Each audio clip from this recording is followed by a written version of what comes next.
na yun sa Panginoon. Kaya ito pong ginagawa natin ito, ang tawag po dito ay fellowship. Amen. Sa mga ganito pong paraan, nakakasama natin ang Diyos. Kaya napakapalad mo ng bawat isa kung kayo po ay naimbita. Hindi po ba yung nag-invite sa inyo? Ano po?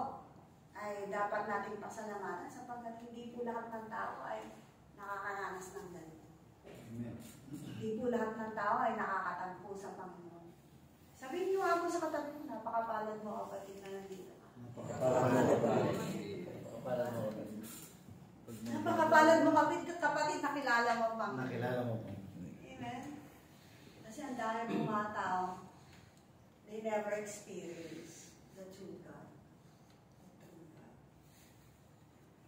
So, alam niyo po kung kayo po, kung meron pong tao na nag-iimbita sa inyo at kinukulit ka, no? Halika, sumama ka sa amin.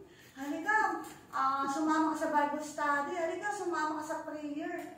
Alam niyo po, pasalamatan natin yung tao na yun. Kasi padala ng Diyos yan para sa atin. Kasi hindi tayo inaaya sa kung saan. Hindi niya tayo inaaya na mapalayo o mapariwara yung ating buhay. Kundi inaaya niya tayo para mapalapit sa Diyos, para maranasan. That is called fellowship. Kaya, ito pong ginagawa natin ganito ay isang pribilegyo na ma-experience ang Diyos. Ma-experience po yung kanyang mga gawa.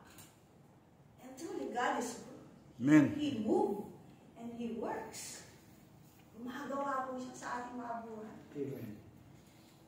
At tayo po ay nananalangin. Napakasarap po ng merong mga nakakasama, mga mananampalataya. Because someone will pray for you, someone will take care of you, merong totoong may concern. Merong totoong may concern. Merong magpapaliwanag sa iyo ng salita ng Panginoon.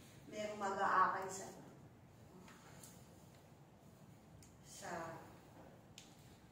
Sa presensya ng Panginoon.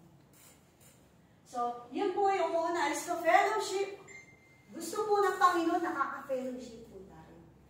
I think ito ang isa sa whole duty ng man. Yun po yung sinasabi ni Solomon. Ulitin ko lang po, to fear God and to obey His commands. Isang pag-obey sa command ng Panginoon is to fellowship. Sumama po tayo sa mga fellowship. Ayan. At saka po sa mga fellowships, dito din po tayo mag-grow. Sabihin niyo nga po sa katabi, gusto ng Diyos mag-grow ka. Mag-grow. Saan tayo mag-grow? Mag-grow ka sa iyong relasyon sa Kanya. Hindi niyo po, gusto ng Diyos mag-grow ka sa iyong relasyon sa Kanya. Amen. Hindi lang po tayo bumaatin. Kundi gusto ng Diyos ay lumalago po tayo sa pagkakilala sa Kanya. And through fellowship, we are able to grow in our knowledge to God. Pangalawa, gusto din ng Panginoon na maging disipulo tayo, maging tagasunod tayo. Ano ba yung disipulo? Ito po ay tagasunod ng Panginoon. Sa follower is a learner. Ano po? So sabi po ng Hebrew chapter 6 verse 1, let us go on, sabi niya, and become mature in our understanding as strong Christians ought to be. So sabi po ng Bible, sabi niya, kailangan daw po natin maging mature, mag-grow, sa ating pong pagkakilala sa Panginoon para maging malakas tayo mananampalataya.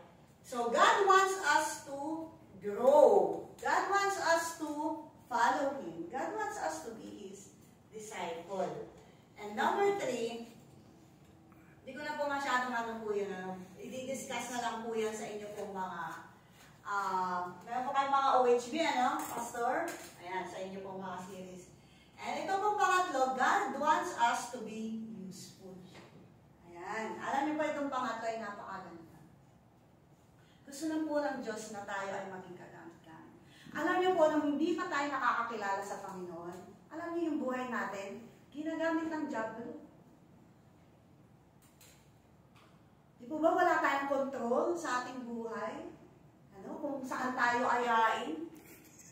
Nasisira yung ating buhay? Ano po, ang diablo ang gumagamit ng ating buhay. Nasasayang.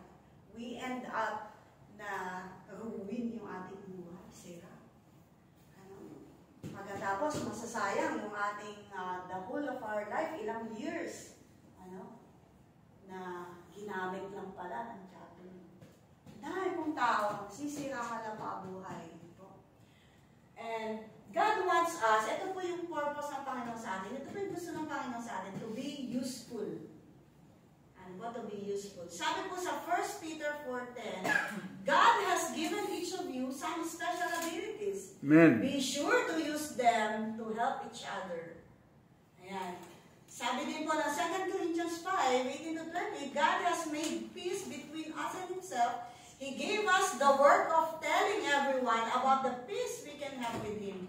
So we have sent to speak Christ.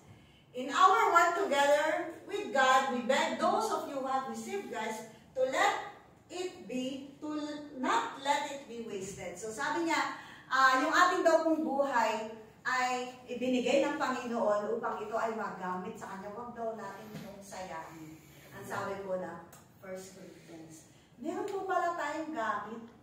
At kapag ito pong ating buhay sinuko natin sa Panginoon, pwede tayong maging instrument ni God. Meron pala tayong purpose, meron pala tayong use sa kingdom ng Panginoon. Ito po yung plano ng Diyos sa atin. Ito po yung nais ng Diyos sa atin. Tulad po si Kuya, no? Pwede po pala kayong magamit bilang instrumento ng Panginoon to share His love, to share